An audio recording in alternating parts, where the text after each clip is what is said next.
Assalamualaikum warahmatullahi wabarakatuh. Kami dari kelompok satu akan mempresentasikan tugas kami yaitu Simple Additive Weighting. Yaitu di kelompok satu ada Amirul Hadi, ada Dwi Rismayanti, ada Iqbal Rizal Pahlevi, ada Mahmud Setio Aji, ada Muhammad Taufik Julianto, Sidit Zahia Laksana, dan Riki Nurfakia.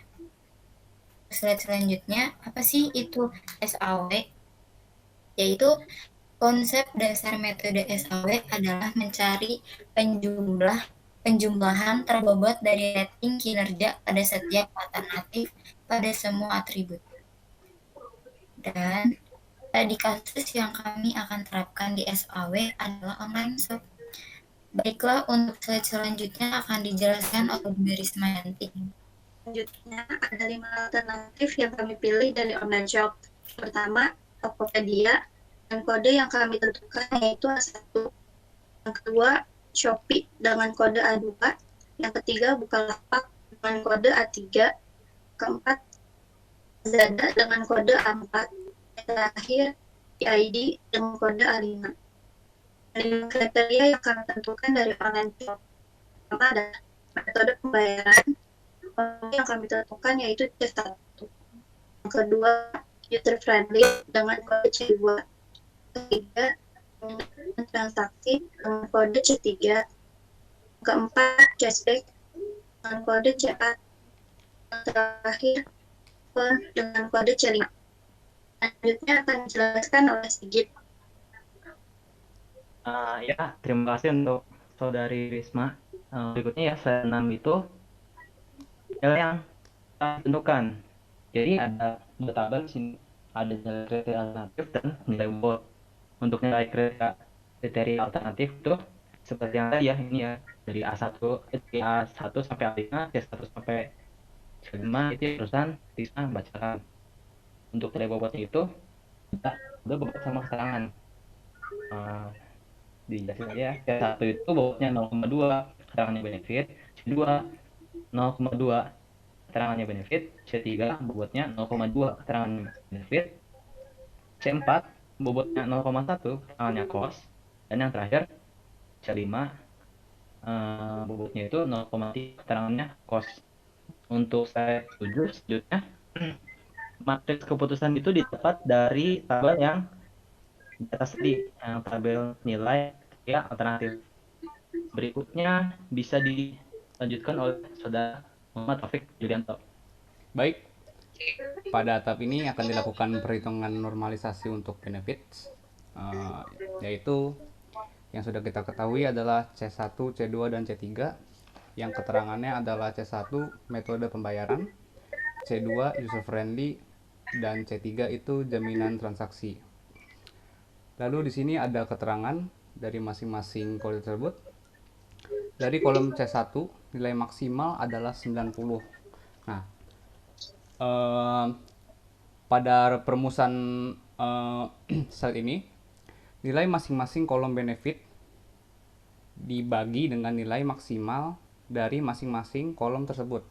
Contoh, pada C1 kolom C1 nilai maksimalnya adalah 90, maka nilai 90 ini akan dijadikan hasil pembagian dari angka-angka kolom C1. Contoh di sini 90, maksimal nilai dari kolom C1 adalah 90, maka 90 bagi 90. Dan diikutsertakan juga dengan C2 dan C3 mencari nilai maksimal dari masing-masing kolom tersebut. C2 masing-masing kolom tersebut adalah 85, maka yang dijadikan angka pembagiannya adalah 85. Dan C3 nilai maksimalnya adalah 90, maka angka yang akan dijadikan sebagai angka pembagian adalah 90. Pada selanjutnya, normalisasi matriks untuk cost. Di dalam normalisasi matriks cost diambil C4 dan C5 karena C4 dan C5 adalah merupakan cost-nya tersebut. Di perhitungan ini perbedaannya adalah normalisasi matriks cost itu kita mengambil nilai minimal dari kolom angka dari C4 dan C5. Kita kembali sebelumnya. Di C4 dan C5, pada C4, angka yang paling kecil adalah 79. Maka, yang akan dijadikan pembagian adalah 79. Di sini, untuk C5, dari kolom C5, nilai minimalnya adalah 83. Maka setiap baris kolom C5 dibagi dengan nilai maksimal C5. Selanjutnya akan dilanjutkan oleh teman saya, Mahmud Setioaji. Dipersilakan. Terima kasih untuk saudara Taufik Julianto. Di sini saya menjelaskan, jadi di sini tabel hasil dari normalisasi matriks yang telah dijelaskan oleh saudara Taufik, di mana semua hasil ini didapatkan dari rumus yang telah dijelaskan dari penjelasan sebelumnya. Untuk contoh di A1 C1 yang didapatkan hasil 1 dari pembagian per 90 pada penjelasan di R11 sebelumnya, dan seterusnya. Selanjutnya, semua hasil dari normalisasi matriks yang didapatkan pada tabel sebelumnya langsung dibuat dalam bentuk matriks seperti pada gambar. Selanjutnya akan dijelaskan oleh saudara Amir. Oke, terima kasih. Saya akan melanjutkan. Di sini saya akan menjelaskan pada slide 15. Setelah dijelaskannya oleh Topik dan juga Aji, dari topik yang mana sudah melakukan normalisasi matriks, benefit dan juga cost sudah dinormalisasi dan mendapatkan hasil yang ada di dalam slide 10 yang dijelaskan oleh Adi.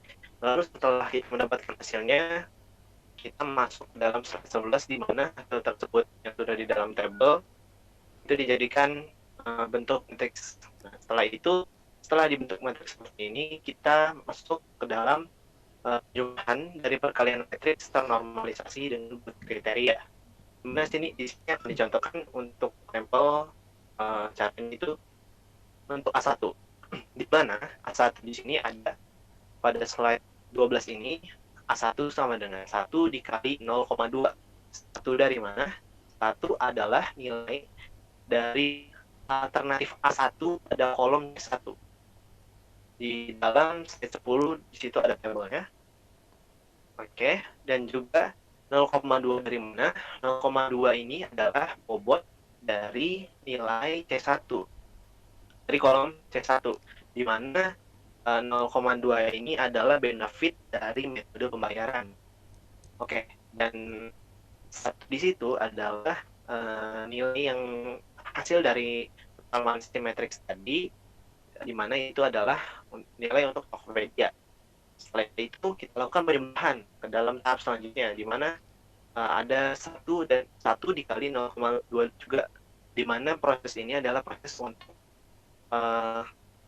user friendly, di mana hasil user friendly ini apakah Tokopedia ini sangat user friendly atau tidak, di mana nilai bobotnya yang telah ditentukan di awal-awal adalah 0,2 dan hasil normalisasi metrik adalah 1.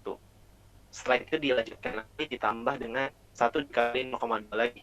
Ya, seterusnya ini adalah hasil dari alternatif A1 Tokopedia yang nomor 1, yang angka 1 dikali 0,2 adalah nilai bobot dari benefit jaminan transaksi. Dan selanjutnya ini ada ditambah lagi dengan 0,929. Nah, ini adalah bobotnya sudah menjadi cost. Jadi nilai yang sudah ternormalisasi matriks tadi dikalikan dengan 0,1 bobot yang sudah ditentukan. Dan seterusnya sampai 1 dikali 0,3, di mana di sini mewakilkan untuk diskon. Namun di dalam A1 ini tetap Tokopedia, untuk mewakilkan untuk Tokopedia dan juga kriterianya. Jadi setelah semua dikalikan, maka akan mendapatkan jumlah 0,993 untuk alternatif A1 atau Tokopedia. Dan seterusnya untuk A2, A3, A4, dan juga A5. Maka dari itu didapatkanlah hasil akhirnya pada slide 13 untuk Tokopedia 0,993, Shopee 0,977, Bukalapak 0,974, Lazada 0,961, JID 0,959, dan untuk kesimpulan dari hasil akhir ini akan dijelaskan oleh partner saya yaitu Iqbal. Kepada Iqbal, dipersilakan. Oke, lalu hasil kesimpulan dari keseluruhan proses perhitungan untuk mencari online shop terbaik menggunakan metode simple additive weighting didapat berdasarkan nilai bobot dan kriteria yang telah diperoleh tadi. Kami ambil 2 terbaik dari 5 alternatif yang tersedia.